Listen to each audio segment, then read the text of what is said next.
राधे राधे। वास्तु का कमाल episode number 2 में हम चर्चा करेंगे दक्षिण दिशा की। यदि आपने वास्तु का कमाल एपिसोड नंबर 1 नहीं देखा है तो हमने लिंक पे डाल दिया। दक्षिण दिशा का नाम सुनते ही लोग डर जाते हैं, डरे भी क्यों नहीं। ये एक यम की दिशा है।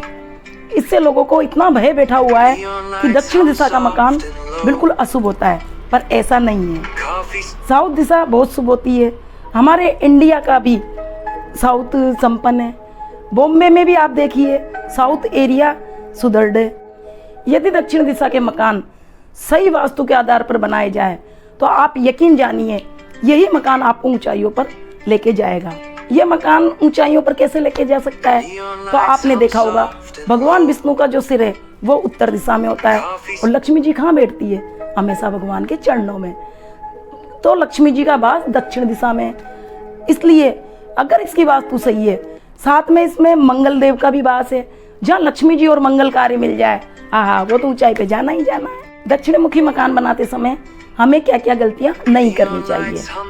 हमें कभी भी दक्षिण पश्चिम में मेन गेट नहीं बनाना चाहिए, क्योंकि ये राहु की दिशा होती है और राहु की दिशा से हमें नेगेटिव एनर्जी आने के ज़्यादा चांसेस होते हैं।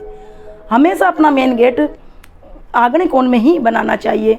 पहले हम वीडियो में बता चुके हैं, आग्नेय कोण का मतलब है पूरब और दक्षिण, और पूरब दक्षिण का कोना कभी भी मकान में नीचा नहीं होना चाहिए। नीचा होने के साथ साथ यहाँ पानी का स्थान कभी ना रखें, क्योंकि हमने बताया यह मंगल देव की दिशा है और मंगल देव अग्नि को रिप्रेजेंट करते हैं। इसलिए अगर यहाँ पानी रखेंगे तो अग्नि ठंडी हो जाती है।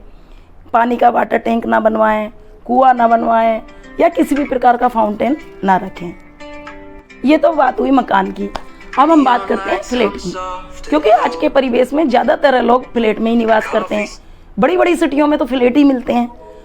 फ्लैट में हम मेन गेट का वास्तु नहीं देखते हैं, फ्लैट में बालकनी से ही देखते हैं। बालकनियाँ एक फ्लैट में 2 या 3 हो सकती है, लेकिन हम केवल दक्षिण मुखी बालकनी की ही बात कर रहे हैं। जो बालकनी आपकी दक्षिण मुखी में है उससे ही नेगेटिव एनर्जी आने के चांस होते हैं, इसलिए हम उसी में ही उपाय करेंगे।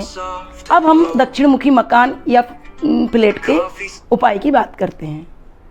उपाय नंबर 1, ये हम मकान के बारे में बात कर रहे हैं। आपके मकान की जितनी चौड़ाई है उतना तांबे का वायर लें। ये वायर कहीं भी इजीली बिजली वालों की दुकान पे मिल जाता है। वायर लाके आप या तो देल के नीचे उसको गड़वा सकते हैं, या आप ऊपर ही, कोई दिक्कत नहीं है, उसको मकान का जहाँ स्टार्टिंग है वहाँ से लेके एंड तक बांध दें। उसको आग्नेय कोण से लेके नेतृत्व कोण तक उस वायर को बांध दें। अच्छा, फ्लैट में क्या करना है?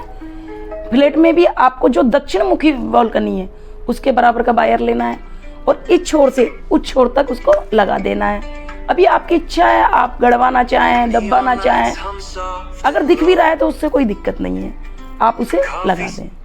उपाय नंबर 2, अब आपको उपाय नंबर 2 में करना क्या है? आपका मेन गेट के जो दोनों तरफ पिलर होते हैं उस पे किसी भी लाल रंग से या रोली से सातिया बना दें। इसी तरह फ्लैट में भी आपको बालकनी में करना है, या तो आप बालकनी में सातिये बना सकते हैं या लाल रंग से आप उसको पुतवा भी सकते हैं। उपाय नंबर 3 में क्या करना है? हम एक दीपक लेंगे, दीपक में गाय का देसी घी भरेंगे और लंबी बत्ती बनाकर उसमें दीपक में डालेंगे और रात भर के लिए आग्नेय कोण में प्रज्वलित कर देंगे। इससे आप देखेंगे आपके सभी तरह के कष्ट दूर होने लगेंगे। यदि घर में लड़ाई झगड़े रहते हैं तो वो भी कम हो जाएंगे। पैसा आते आते रुक जाता है, पैसा आने लगेगा।